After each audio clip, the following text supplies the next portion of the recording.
반갑습니다. 좌우에 한번 서로 이렇게 인사하십시다. 광야에 꽃이 피었습니다. 예, 꽃이 만발을 하고 있습니다. 아무리 광야 생활이라고 할지라도 좀 꽃도 보실 수 있는 그런 여유가 우리 가운데 있기를 바라고, 우리 모든 성도들 영육간에 건강하시기를 예수님의 이름으로 축복합니다.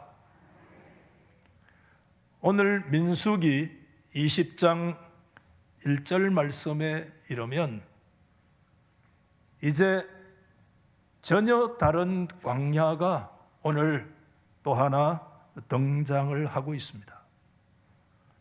여러분, 오늘 1절 말씀에 이렇게 기록되어 있는데, 첫째 달에 이스라엘 자손 곧 온 회중이 신 광야에 이르러 백성이 가데스에 머물더라, 이렇게 기록이 되어져 있잖아요. 오늘 저와 여러분들이 말씀의 이해를 위해서 오늘 1절 말씀에서부터 우리가 조금 짚고 넘어가야 될 그런 때와 장소에 대한 문제들이 있다 하는 것을 생각하게 되고, 우선 여러분, 오늘 1절에 나타나고 있는 이 첫째 달이라고 하는 것은 구체적으로 언제를 말씀하고 있느냐 하는 문제죠. 학자들은 대체로 여기에 첫째 달은 이스라엘 백성들의 광야 생활이 맞춰지는 40년째 되는 그 해의 첫 번째 달을 말할 것이다, 이렇게 모두가 일치로 얘기를 하고 있어요. 구체적인 근거가 어디에 있냐 이렇게 말씀한다면, 여러분, 우리가 읽지 않았습니다마는 오늘 민수기 20장 여러분 22절 이하 마지막 절 안에 뭐가 나오느냐 하면, 모세의 형인 제사장 아론이 호르산에 올라가서 죽음을 맞이하는 그 장면이 기록되어 있거든요. 그런데 여러분, 민수기 33장 38절 말씀에 의하면 모세가 아론이 죽었던 시간을 정확하게 언급을 하고 있어요. 이렇게 되어 있잖아요. 이스라엘 자손이 애굽에서 나온 지 몇 년째요? 40년째. 5월 그러면 안 돼요. 사실상 다섯 번째 달 초하루에 제사장 아론이 여호와의 명령으로 어느 산에 올라갔어요? 호르산에 올라가서 거기에 죽었더라. 아론이 죽은 때가 언제냐? 광야 세월이 맞춰지는 40년째 그 해 다섯 번째 달에 아론이 죽었다라고 오늘 말씀하고 있기 때문에, 그 아론의 죽음을 함께 언급하고 있는 민수기 20장 오늘 1절 말씀에 그 첫째 달 또한 이스라엘 백성들의 광야 마지막 해의 첫 번째 달일 것이다, 이렇게 대체로 추정을 하고 있습니다. 뿐만 아니라 오늘 말씀 처음부터 좀 딱딱하게 접근을 합니다마는 말씀의 이해를 위해서 꼭 필요해서 말씀드릴 수밖에 없는데, 장소에 대한 두세 가지 좀 정리가 필요하죠. 첫 번째는 광야 이름입니다. 제가 처음에 말씀드리면서 오늘 민수기 20장에 들어오면 전혀 새로운 광야가 등장된다, 그렇게 말씀드렸는데, 오늘 눈을 닫고 봐도 전혀 새로운 광야의 이름이 등장하고 있지는 않아요. 1절 말씀에 무슨 광야라고 나와 있어요? 신광야 가데스에 이스라엘이 머물렀다. 신광야라고 하면 이미 여러분 어디에서요? 이스라엘 백성들이 시내산에도 도착하기 전에 출애굽기 16장에서 만났던 광야가 신광야잖아요. 그런데 오늘 1절에 똑같은 단어가 또 신광야가 등장되어지니까 조금 우리가 성경을 볼 때 혼돈스러운 것이 사실이지만, 분명한 것은 여러분, 출애굽기 16장의 신광야와 오늘 민수기 20장의 신광야는 시간적으로도 40년의 차이가 나고 지리적으로도 전혀 다른 영역이라는 사실을 우리가 이해를 해야 되는데, 단지 문제가 뭐냐 하면 우리 성경 말이 번역할 때 이 두 광야를 구분되지 아니하고 똑같이 모두 다 신광야로 구분한 게 사실상 문제죠. 그래서 여러분, 출애굽기 16장의 신광야를 히브리 말로 뭐라고 얘기하느냐? 미드바르 신, 그렇게 얘기해서 영어로 부집 음력하면 SIN이라고 얘기를 할 수 있고, 오늘 20장 1절에 있는 말씀은 미드바르 친이라고 해서 히브리어에 들어가면 스펠링이 신광야는 사멕이라는 용어가 들어가 있고, 이 마지막에 20장에는요 이 차들하고 전혀 스펠링 자체가 달라요. 그래서 20장에 오늘 이 말씀은 미드바르 친, 그래서 영어는 ZIN이라고 해서 오늘 이것은 우리가 좀 구분을 해서 진광야다 이렇게 말씀하면 좋겠는데, 그래서 여러분들 앞으로 우리가 성경을 번역할 때 빨리 이런 부분들은 신광야에서 떠나서 진광야라, 여러분들 성경에도 진광야다 또는 ZIN이다 그렇게 옆에 표기를 해 놓으시면 앞에 출애굽기 16장에 신광야와 구분되어지겠다 하는 것을 말씀을 드리고, 또 하나, 여러분 오늘 익숙한 지명이 나오는데 가데스라고 하는 지명이 나오잖아요. 이것은 이미 민수기 13장 14장에 등장되었던 가데스 바네아의 줄임말이 가데스, 때로는 머리바 가데스, 뭐 여러 가지 성경의 말로 나타나고 있는데 동일한 지명을 우리 가운데 말씀하고 있죠. 여러분, 가데스 그러면 이스라엘 백성들이요 38년 전에 그곳에서 어떤 일이 있었습니까? 그게 민수기 13장 14장에 그때 가데스 바네아에서 모세가 12 정탐꾼을 가나안에 40일 동안 정탐으로 보냈던 장소가 가데스 바네아고, 그들이 돌아와서 보고를 했던 장소가 가데스 바네아고, 그 보고의 내용을 듣고 이스라엘 온 회중이 불신한 가운데 낙담해서 하나님의 엄청난 진노가 임하여 왔는데, 너희가 40일 동안에 광야의 이 가나안 땅에 정탐했던 그 하루를 1년으로 계산을 해서 40년 동안 광야에서 유랑하게 될 것이고, 20세 이상 광야 1세대들이 그 40년 동안에 광야에서 다 죽어지는 그런 일들이 일어나게 될 것이다 라고 하는 엄청난 하나님의 진노가 선포된 장소가 가데스라고 하는 곳이죠. 근데 여러분, 민수기 13장 26절에는 그 가데스를 뭐라고 얘기하느냐 하면 바란 광야에 있는 가데스라 이렇게 얘기를 하는데, 오늘 20장 1절에는 진 광야에 있는 가데스라, 동일한 장소를 어떨 때는 바란 광야 가데스, 어떤 곳에는 진 광야 가데스, 왜 이렇게 성경에 표시하고 있느냐? 우선은 여러분, 바란 광야와 진 광야가 전혀 다른 광야이지만 광야의 경계선 자체가 모호하죠. 좀 위쪽으로 강조하면 진 광야고 아래쪽으로 강조하면 바란 광야인데, 그 진 광야와 바란 광야 중간 경계 지점에 위치하고 있는 곳이 가데스이기 때문에 좀 위쪽에 있으면 진 광야 가데스고 아래쪽에 있으면 바란 광야 가데스다라고 하는 것을 우리가 좀 이해를 할 필요가 있겠고, 정말 가슴 아픈 것은 여러분, 이스라엘 백성들이 38년 전에 그들이 베이스 캠프를 정해서 광야 생활을 시작했던 장소가 가데스인데, 오늘 20장 1절 말씀에 38년, 이제 이스라엘의 40년 광야 생활을 마치는 그 해에 그들이 어디에 와 있는가 하면 원위치 어디죠? 처음 출발했던 그 장소 가데스에 와 있다. 여러분, 가슴 아픈 말씀이 아닐 수가 없어요. 응? 성경은 38년 동안에 이스라엘 백성들의 광야 유랑 생활을 99% 침묵하고 있습니다. 단 하나, 그 광야 생활의 초반부에 고라의 반역의 사건 말고는요 38년 동안의 광야 유랑 생활을 성경은 하나도 기록하고 있지 않는데, 아마도 그들이 가데스 바네아가 이 오아시스이기 때문에 천혜의 오아시스, 그곳에 가면 항상 물이 있는 곳이라 그들이 그 유랑 생활하면서 베이스 캠프로 쳤던 장소가 가데스 바네아인 거 우리가 생각한다면, 아마도 그들은 아마 몇 차례 그 가데스 바네아를 지나갔을 것 같은데, 오늘 분명한 것은 20장 1절의 가데스는 그때는 언제냐?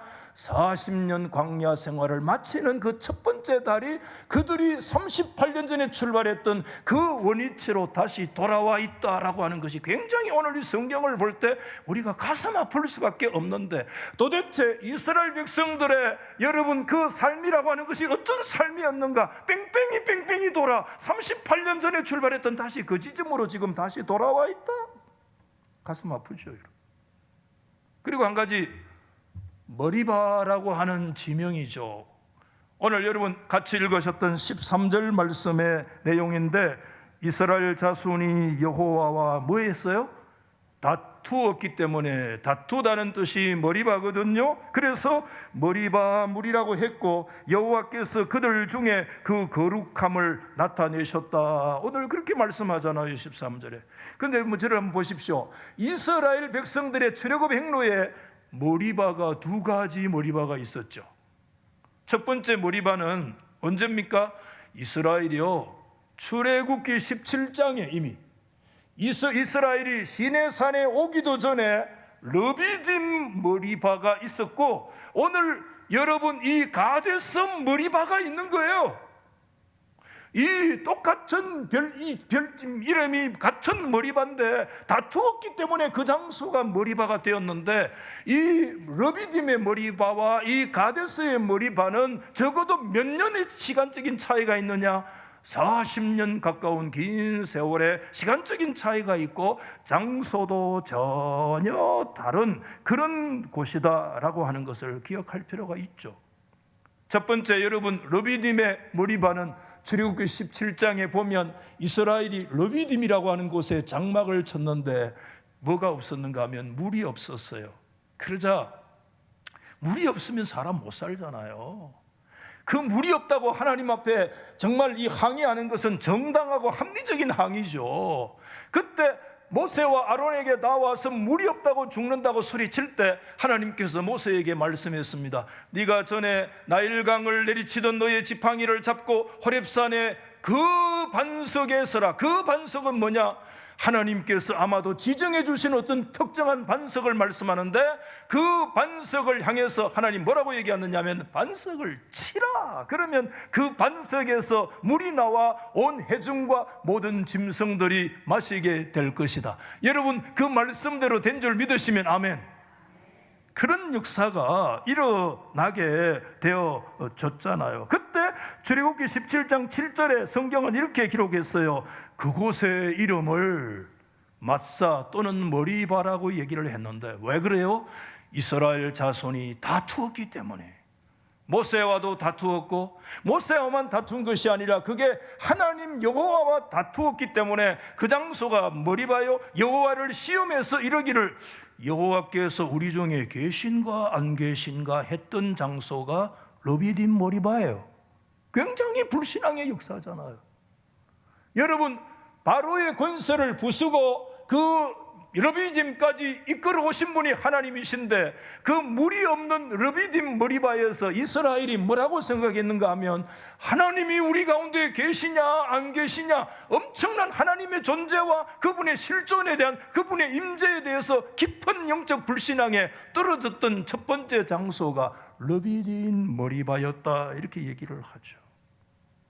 오늘 머리바는 그 머리바에 비해서 40년의 세월이 지난 가데스의 머리바, 르비딤의 머리바는 광야 1세대들의 역사지만, 오늘 가데스 머리바는 40년 동안에 이미 광야 1세대들은 다 죽고 뭡니까? 광야 2세대들이 겪는 머리바다 하는 거 우리가 생각을 하게 되죠. 그래서 가만히 생각해 보면, 저를 자꾸 봐야 이제 제가 설교를 하는데 눈을 좀 뜨시고 한번 받아십시다. 이스라엘의 광야 생활은 머리바로 시작해서 뭐로 끝나죠?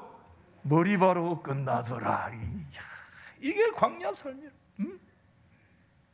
르비딤의 광야 생활 시작할 때 여호와와 다투어 시작했던 이스라엘 광야가 1세대들이 다 죽고 전혀 다른 넥스트 제너레이션 2세대들이 일어났는데도 그들이 여전히 어떤 장소에 있었는가 하면 머리바, 여호와 하나님을 시험하고 하나님과 다투었던 역사가, 머리바는 광야의 시작이며 광야의 끝이었다.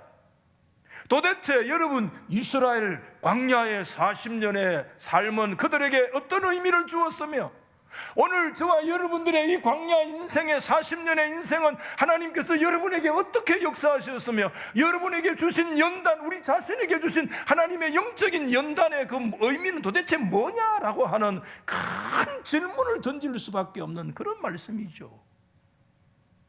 르비딤의 머리바와 가데스의 머리바는 분명한 차이점이 있습니다. 한 가지 차이점은 전부 다 반석에서 물이 나온 사건이라 이게 똑같아요. 기록 보면 한 가지 차이점이 있어요. 르비딤에서는 하나님께서 뭐라고 그랬어요? 나일강을 치는 모세의 너의 지팡이를 들고 하나님께서 말씀하신 호렙산 그 반석을 치라 이렇게 얘기를 했는데, 오늘 가데스 머리바 이 사건에서 반석을 하나님께서 뭐라고 말씀했죠? 오늘 8절 말씀에 보면 하나님께서 분명히 말씀하시기를, 너희는 모세와 아론이죠, 반석에게 뭐하여 가지고요? 명령해서 물을 내라고 명하라. 그러면 물이 나오게 될 거다. 이렇게 하나님께서 말씀해 주셨습니다. 그런데 여러분 어떻게 했죠? 모세가 하나님께서 주시는 말씀대로 반석을 향해서 명령했나요? 어떻게 했죠? 여러분 오늘 성경에 보면 굉장히 여러분 동사들이 계속해서 반복적으로 나오는데, 그때 모세가 손을 들었습니다. 지팡이를 들었습니다. 손을 높이 들었습니다. 그리고 내려쳤습니다. 동사가 계속 나오는데 아주 스펙타클하게 그렇게 진행되어지면서, 그때 내려쳐서 몇 번이나 내려쳤다고요? 반석을 향해서 2번을 막 내리쳐봤다 이렇게 얘기해요. 오늘 여러분 성경 말씀의 내용이잖아요. 자, 오늘 여러분 저를 보십시오.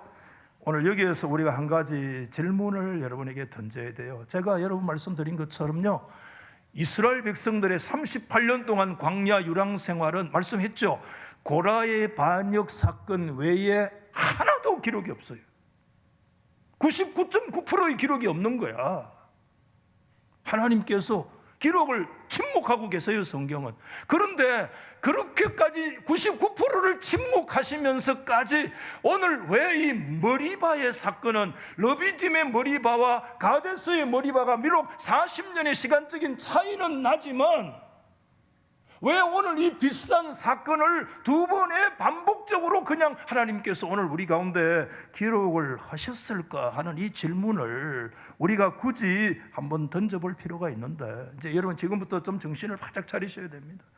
그 이유가 뭐냐 하면, 모세와 아론이 왜 가나안 땅에 들어가지 못했는가를 분명한 이유를 밝히시기 위해서 하나님이 기록하신 성경이 뭐라고요? 오늘 저와 여러분 읽으신 민수기 20장이라고 하는 사실을 우리가 생각을 해야 된다는 것이죠. 다시 말씀드릴게요.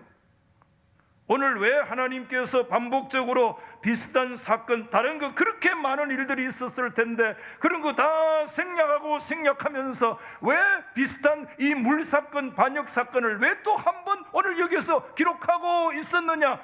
그 분명한 이유가 뭐냐? 뭐라고요? 대지도자인 모세와 아론이, 또 이스라엘 출애굽의 3대 트리오가 있잖아요. 여선지자, 여러분 누가 있습니까? 모세의 누나 미리암이라고 하는 이 세 사람이 왜 가나안 땅에 들어가지 못했는가를 명시적으로 분명히 밝히기 위해서 성경 기자가 꼭 필요해서 기록한 성경이 민수기 20장인데,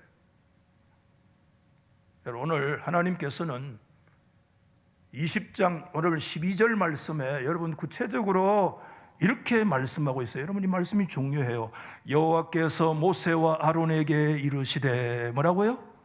너희가 나를 믿지 아니하고 이스라엘 자손의 목전에서 내 거룩함을 나타내지 아니한 고로 너희는 이 회중을 내가 그들에게 준 땅으로 인도하여 드리지 못하리라.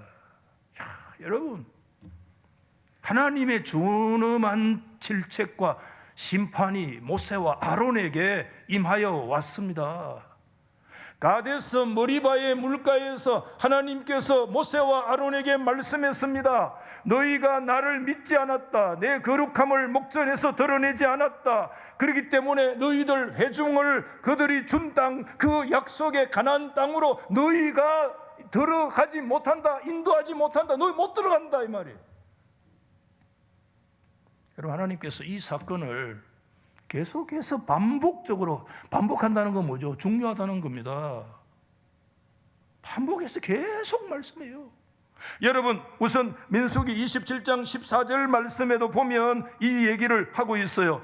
이는 신광야 진광야에서 회중이 분쟁할 때에 너희가 내 명령을 거역하고 그 물가에서 내 거룩함을 그들의 목전에 나타내지 아니하였는데 그 물이 무슨 물이었느냐? 진광야 가데스 머리바의 물이었다. 이렇게 말씀하고 계시고, 여러분, 신명기서 32장 51절에 한 번 더 얘기합니다. 이는 너희가 진광야 가데스의 머리바 물가에서 이스라엘 자손 중 내게 범죄하여 내 거룩함을 이스라엘 자손 중에 나타내지 못한 까닭이다. 여러분, 시편 95편에도 머리와 마사가 있었다. 계속해서 하나님이 반복해서 말씀해 주고 계시는데, 그때 모세와 아론에게 하나님 이런 얘기합니다. 너 기억해라. 그때 그 물가가 어느 물가였냐? 너희가 하나님 앞에 거룩을 드러내지 아니하고 하나님께 망령되이 말하고 하나님께 네가 범죄했던 그 장소가 있는데 그 장소가 어떤 장소였는 줄 아느냐? 머리바 물가였다. 머리바 물가였다.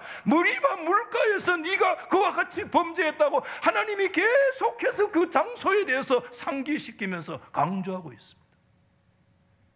우리가 하나님 앞에 다 실수가 많은 자인데요, 하나님이 기억하실 만한 장소, 기억하실 만한 사건, 기억하실 만한 그 시간, 머리바 물가, 그 머리바 물가, 그때 머리바 물가에서 네가 하나님의 거룩을 드러내지 않았다고 하나님이 계속해서 그 장소를 말씀하시는 그런 이 액시던트, 그런 이벤트, 하나님 앞에 우리가 사건 조심해야 돼요.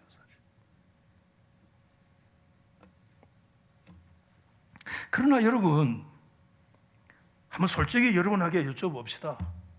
그 가데스 머리바 물가에서 하나님께서 모세와 아론에게 말씀하시기를 너희도 가나안 땅에 못 들어간다 하고 말씀하시는 이 하나님의 준엄한 심판에 여러분 동의하십니까? 제가 당회를 많이 해가지고 하도 동의하십니까? 가하시면 이해하십시오. 가하시면 이해하세요. 오늘 하나님의 심판, 모세와 아론을 향해서 너 그것 때문에 못 들어간다 하나님의 이 판단에 동의하시면 가하시면 예, 아니면 아니요. 전부 다 눈치만 들으셔가지고 우리가 하나님의 말씀이기 때문에 우리가 다 받아들이고 있지만, 그래도 여러분 마음속에 있잖아요. 그런 게 있잖아요. 제가 말씀 다 뭐 드리지 않아도. 여러분, 제가 이 민수기 성경을 볼 때 주로 참조하는 굉장히 중요한 주석이 데니스 올슨이라는 사람이 주석이 참 귀하게 여기고 있는데, 데니스 올슨조차도요 뭐라고 얘기하느냐? 그때 하나님께서 가데스 머리바에서 모세와 아론에게 내리셨던 그 준엄한 심판은 상상 밖의 일이었다, 이렇게. 그러면서 올슨이 이렇게 한 줄 주석을 했습니다. 처벌은 분명하였으나 모세와 아론이 그와 같이 준엄한 처벌을 마땅히 받아야 할 만큼 잘못을 범하였는가? 성경 전문학자의 입장에서 살펴봐도 전적으로 그 이유가 명확하게 오늘 성경은 드러나 있지 않다, 이렇게.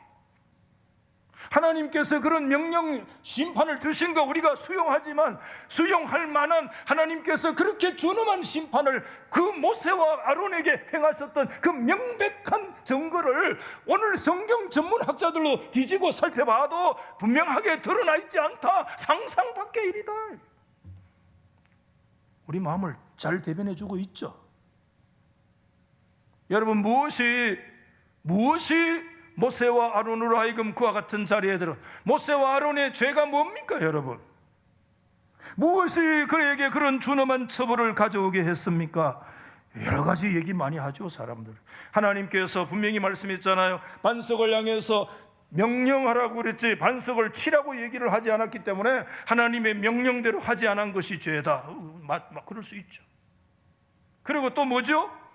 여러분, 중요한 건 뭡니까? 40년 전에 호렙산 반석에서는 내리치라고 했으니까, 하나님께서 명령하라고 했지만 막 내리치면 전에 한번 내리쳤으니까, 인간의 명령보다 하나님의 말씀보다 인간의 경험을 더 의지했다. 그것도 하나 이유가 되어질 수 있죠. 또 지도자가 그때 굉장히 분노했거든요. 절제가 안 되는 지도자의 그 분노를 하나님이 말씀해 주셨다. 그러면서 심지어 그 회중 전체를 모아서 말하기를, 우리가 한번 물내볼까 하면서 하나님이 아니라 자신들을 드러내는 교만의 문제였다. 또 어떤 사람은 그때 여러분 누가 죽었는가 하면 첫째 달 그때 누가 죽었어요? 미리암 누나가 죽었어요. 미리암이 여러분 여선지자, 여러분 출애굽의 3대 영웅이 여자 대표적인 선지자 미리암이 그때 그 달에 다섯 번째 달에 죽었어요. 여러분, 그때 여러분 사람도요 사람을 의지합니다. 형제가 죽었습니다. 수족 단처 난가 속이라. 사람이 형제가 죽으면 내 수족이 잘라져서 다시 붙일 수 없을 정도로 큰 아픔이 있단 말입니다. 그때 엄청나게 아픔과 슬픔에 젖어 있는데 이스라엘 백성들까지 물 때문에 반항하니까 그때 막 이 뚜껑이 열렸다. 그것도 말되고 한 6, 7가지 엄청난 얘기가 나와요. 주석가 올슨은 이렇게 얘기를 했습니다.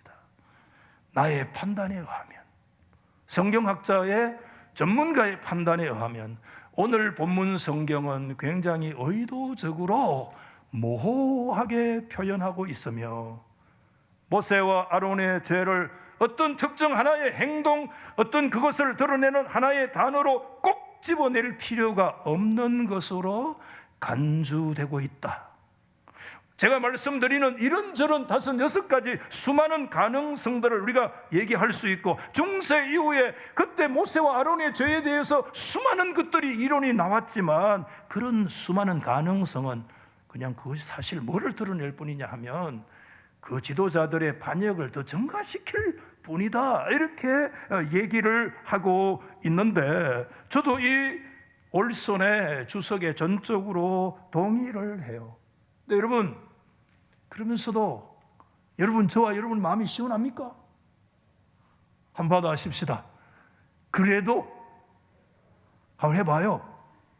그래도 그렇지. 그런 거 있어요, 없어요? 없으면 놔두고 뭐. 그래도 그렇지 하는 거 있잖아요. 왜? 누군데? 모세와 아론 아닙니까? 보통 지도자입니까? 불세출의 지도자 아닙니까? 출애굽의 영웅 아닙니까? 그들의 전생애를 온통 다 쏟아 부어서 그렇게 했는데, 하나님께서 그 머리바 가데스의 머리바의 그 물가에서 하나님이 준엄하게 너는 안 된다, 못 들어간다, 그렇게 말씀하시는 거 여러분 받아들일 수 있습니까? 저는 이번에 한 주간 이 말씀 붙들고 계속 실험을 하면서, 설교를 잘하든 못하든 한 주간 이 설교하고 나면 몸살이 나요. 오늘 이 말씀이 좀 어렵더라고요, 저에게. 왜 그랬을까? 계속해서 하나님께서 주시는 말씀이 있기 때문에 수긍하고, 하나님께서 주시는 말씀이라 우리가 믿음으로 받아들이지만은, 그래도 하는 거 뭔가 찜찜하고, 뭔가 좀 억울하고, 뭔가 좀 이게 불공정한 것 같고, 그래도 뭔가 이거는 아닌 것 같은 그런 찜찜함은 이게 도대체 뭐냐 이거예요. 성경을 반복해서 또 읽고 또 읽을 때 하나님께서 한 가지 깨달음을 주셨어요. 하나님께서 제 마음속에 구조적인 유사성을 통하여 하나님께서 말씀하시는 진리를 보라, 그런 말씀을 주셨어요. 그게 뭘 말씀하고 있는가 하면, 오늘 민수기 20장의 말씀, 이름 오늘 좀 어렵습니다. 제 설교 좀 어렵게 하지만 잘 들으십시오. 그 시간에라도 잘 들으면 돼요. 나중에 기억 못 하더라도.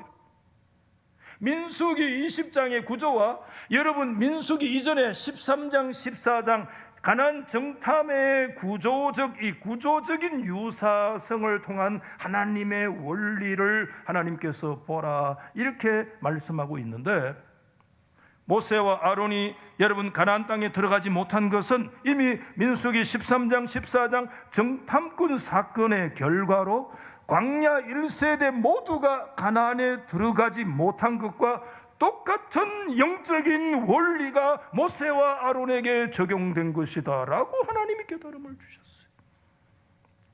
이미 벌써 머리가 돌아가는 사람 뭔 말인지 알아들어요.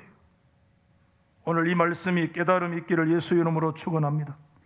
저는 몇 주 전에 13장 14장 가나안 정탐에 대한 말씀을 드리면서 그런 얘기 했어요. 저는 초등학교 1학년 때 예수 믿고 가나안 정탐의 사건은 굉장히 희망적인 스토리로 엮었는데, 이번에 성경 연구를 해보니까 광야의 하나님을 향한 반역 가운데 가장 치명적인 제일 반역이 뭐였느냐, 그게 가데스 바네아에서 여러분 정탐꾼들이 돌아와서 부정적인 반응을 한 것인 가장 치명적인 반역이었다는데, 저도 깜짝 놀랐는데 왜 그 가데스 바네아 이스라엘 백성들이 가장 치명적인 반역이었는가, 제가 말씀드렸습니다. 기억 안 나시죠? 뭐냐 하면, 그때 여러분 명시적으로 이스라엘 백성들이 이전에 애굽이 좋았다, 애굽이 좋았다, 그때 먹을 때 좋았다, 이런 얘기는 입에 달고 했는데, 가데스 바네아 그때 정탐꾼의 보고를 받고 나서 처음으로 행동으로 옮겼는데, 무슨 행동으로? 지도자를 선정해 가지고 어디로 돌아가자? Go back to Egypt, 이집트로 돌아가자고 명시적으로 행동화했던 첫 번째 장소가 어디였느냐? 가데스 바네아였다. 가데스 바네아의 그와 같은 행동은 단지 애굽이 그립다, 애굽이 좋았다, 애굽에서 마늘 먹을 때 좋았다, 그때 고기 먹을 때 좋았다, 그때 화덕 옆에 냄새 맡을 때 좋았다, 그런 말이 아니라, 단지 불평이 아니라, 한번 받아십시다. 그 사건은 출애굽을 근본에서 뒤집어 엎는 것이다. 하나님께서 아브라함의 언약 이후에 하나님의 구원의 사건은 출애굽을 통해서 구원하셨는데, 성경의 유일한 구원에 대한 사건은 출애굽을 통해서 말씀하는데, 출애굽이 없는 하나님의 구원 역사를 말할 수 없는데, 여러분 가데스 바네아의 정탐꾼들의 보고를 듣고 온 이스라엘이 지도자를 천중해서 Go back to Egypt, 우리는 다시 이집트로 돌아갑시다 라고 행동으로 옮긴 것은 뭘 얘기하느냐? 아브라함 언약을 무시한 것이며, 하나님께서 그들 가운데 임하여 오시는 하나님의 나라를 정면으로 배치한 것이며, 예수 그리스도를 통해서 우리 가운데 임하여 오는 하나님의 킹덤과 그분의 바실레아와 그 구원을 전면으로 거붓고, 하나님의 구원인 이집트로 하나님의 그 출애굽을 완전히 근본적으로 뒤집어 엎는 치명적인 역사다. 그거와 오늘 20장이 무슨 관계가 있느냐? 구조적인 내용적인 유사성, 좀 어렵게 설명하지만 여러분 들으십시오. 그때 하나님께서요 민수기 14장 11절에 중요한 말씀을 했어요. 그때 그 가데스 바네아에서 이 백성이 어느 때까지 나를 멸시하겠니? 내가 그들 중에 이렇게 많은 이적들을 행하였으나, 받아하십시다. 어느 때까지 안 믿을래? 어느 때까지 믿지 않을래? 이 말씀이 중요해요. 어느 때까지 안 믿을래? 여러분 오늘 이 말씀을 붙들고 오늘 민수기 20장 말씀에 들어오면 동일한 말씀이 20장 여러분 12절 말씀에 기록되어 있는데, 같이 시작. 여호와께서 모세와 아론에게 이르시되 너희가 뭐죠? 나를 믿지 않고. 자, 여러분 출애굽기 민수기 14장과 오늘 20장은 두 가지 동일한 내용이 있습니다. 첫 번째, 동사의 동일한 뭐죠? 믿지 않았다. 하나님을 신뢰하지 않았다는 것입니다. 오늘 이 말씀은 뭘 얘기하고 있는가 하면, 하나님께서 임하여 오시는 하나님의 구원을 거부했다. 출애굽의 구원의 역사를 근본에서 뒤집어 놓는 역사였다. 그게 뭡니까? 하나님을 믿지 않았다, 신뢰하지 않았다는 동일한 거 하나 있고, 또 하나 동일한 거 있어요. 그게 뭐냐 하면, 잘 여러분 기억하십시오. 처벌이 동일했습니다. 그때 가데스 바니아 그 정탐꾼 사건 때 하나님께서 그들이 믿지 않아서 하나님이 내리신 처벌이 뭐였습니까? 광야 1세대들은 모두 다 약속의 땅에 들어가지 못하고 그 가나안 땅 밖 광야에서 죽을 것이다 라고 하는 처벌이 내려졌는데, 오늘 하나님께서 민수기 20장에 동일한 처벌이 내려졌어요. 모세와 아론이 하나님 여호와를 믿지 않았기 때문에 하나님의 내린 처벌은 너희도 어디 못 들어간다? 가나안 땅에 들어가지 못하고 약속의 땅 밖에서 죽게 될 것이다 라고 말씀하고 있는 것입니다. 오늘 여러분, 이 구조의 유사성은 우리 가운데 뭐를 가르치고 있습니까? 모세와 아론의 그 불신앙의 반역이 바로 누구와 같으냐 하면, 정탐꾼 때 이스라엘 백성들이 보였던 가장 치명적인 반역과 원리상 똑같다, 그 말입니다.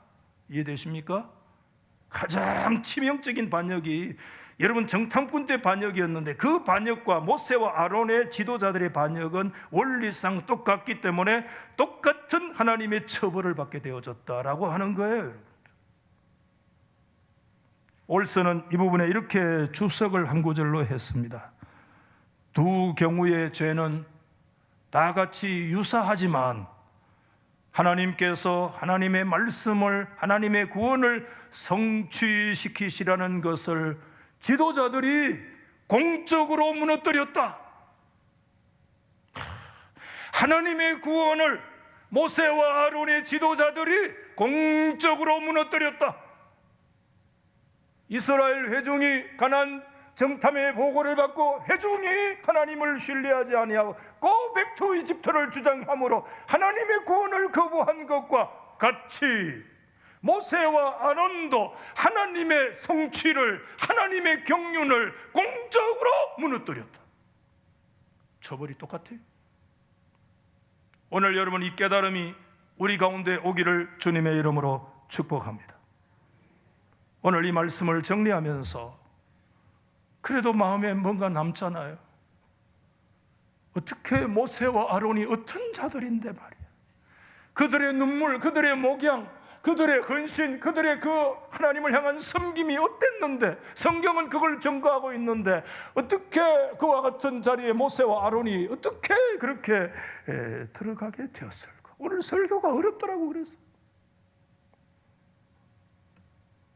오늘 여러분, 제가 올슨의 내용을 몇 구절 계속 너무 좋아서 반복하는데, 그때 올슨이 한 구절 이렇게 했던 것이 가슴에 와 닿았어요. 여러분 같이 한번 읽어보십시다. 시작.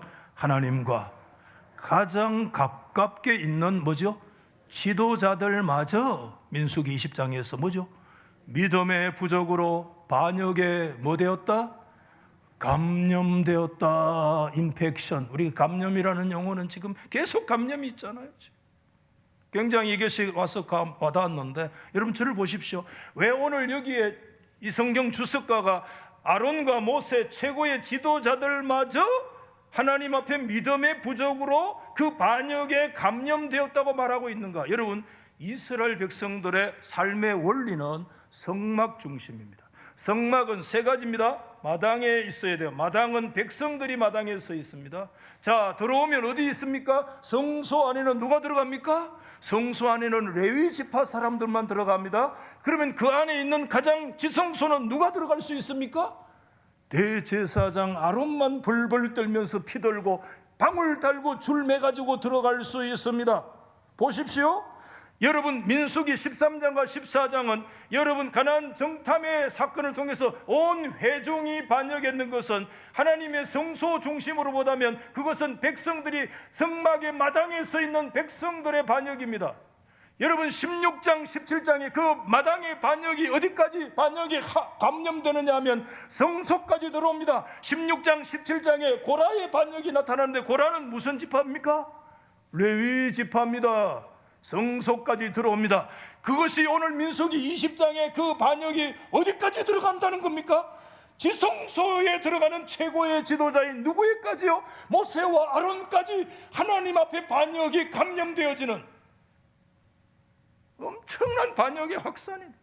반역의 감염의 역사가, 마당에 있던 감염이 성소로 들어오고, 성소의 감염이 지성소로 들어오고, 백성들의 감염이 종교 지도자인 레위 지파의 가슴 속에 들어가고, 레위 지파에게 가슴에 물들었던 감염이 최고의 지도자인 모세와 아론의 가슴에까지, 그 반역의 역사가 그 속에까지 들어가서 아차 하는 순간에 그 영적인 바이러스가 마당에서 스물스물 들어와서 성소까지 기들어오고, 성소까지 들어왔던 그 반역의 바이러스가 지성소까지 들어가서 온 이스라엘이 마당에서부터 지성소까지 다 하나님 앞에 반역의 공동체로, 하나님 앞에 전체 심판의 공동체로 전락해 버렸다는 사실을 오늘 이 성경은 우리 가운데 가르치고 있습니다.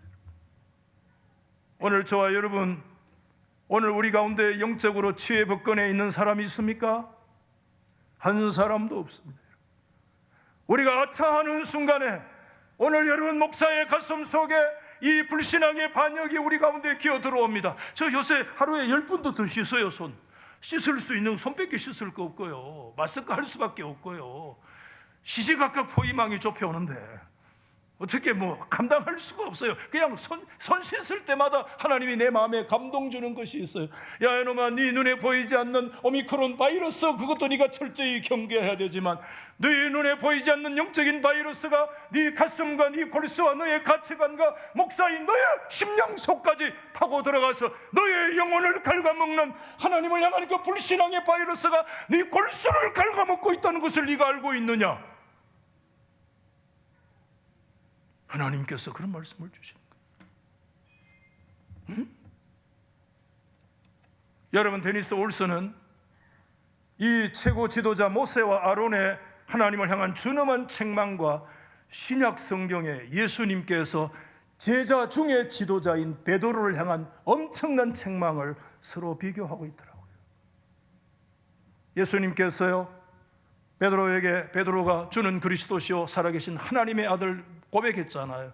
그때 예수님, 내가 이 반석 위에 나의 교회를 세우리라. 베드로가 반석 아닙니까? 오늘 반석 다 이게 의의로 통해요. 그리고 나서 예수님께서 내가 죽음을 당하고 십자가의 고통을 겪을 때, 그때 베드로가 뛰어나가서 예수님 앞에 뭐라고 했습니까? 주님, 택도 없는 소리 하지 마십시오. 그런 일이 주님께 절대 일어날 수 없습니다. 그럴 때 예수님께서 마태 여러분 16장 23절에 뭐라고 말씀을 하셨어요? 뭐죠? 사탄아, 누구를 향해서? 최고의 지도자인 베드로를 향해서 예수님께서, 사탄아, 내 뒤로 물러가라. 너는 나를 넘어지게 하는 인생이다. 하나님의 일을 생각하지 아니하고 네가 인생의 일을 생각하고 있구나. 예수님이 최고의 지도자의 지도자인 베드로를 향해서 준엄한 질책을 하신 것과 하나님께서 그 광야에서 모세와 아론 최고의 지도자 중에 지도자인 그들을 향해서 질책하신 사건은 서로가 서로를 신약과 구약 안에서 반영하고 있다라고 우리가 말씀해주고 있는 것이죠. 여러분 힘드시죠? 이제 말씀 진짜 정리하게요. 오늘 말씀의 교훈 첫째가 뭐냐 하면, 인간적 지도자의 연약함을 기억해라. 여러분, 올슨은 이렇게 말을 했습니다. 구약 성경과 신약 성경은 다 같이 인간적인 지도력의 연약성을, 그리고 가장 신뢰받는 지도자들이라 할지라도 하나님의 뜻을 분별하는 데 있어서 그 능력을 잃어버리고 불순종의 나락으로 전락할 수 있음을 있는 그대로 우리 가운데 보여주고 있습니다. 굉장히 중요한 주석이라고 저는 받아들였어요. 최고의 신뢰받는 그들의 리더십과 그들의 인격이 40년 동안 온 이스라엘의 지지를 받는 가장 신뢰받는 지도자들조차도 불신앙이 감염되면 불순종으로 전락해버릴 수 있다는 사실을 인정해라. 아멘. 두 번째, 이것은 뭐로 연결되느냐? 믿음의 중요성. 한번 생각해 봤어요. 하나님께서 모세와 아론이 왜 그렇게 감염됐느냐? 아까 올선에 제가 주석을 말씀드리면서 그렇게 얘기했죠. 받아가십시다. 믿음의 부족으로 감염되었다. 결국 이 문제 저 문제, 얼마든지 환경 문제, 뭐 문제, 나의 사정 문제, 이런저런 거 얘기할 수 있는데 궁극적인 원인은 하나였어. 뭡니까? 믿음이 부족했다는 겁니다. 이런 얘기 저런 얘기 뭘 합리적으로 얘기를 많이 하는데 그 속에 들어가서 아버리 들어가 보니까 그 안에 정말 있는 게 뭐냐 하면 진짜 하나님을 신뢰하지 못하기 때문에 그렇다 이거예요.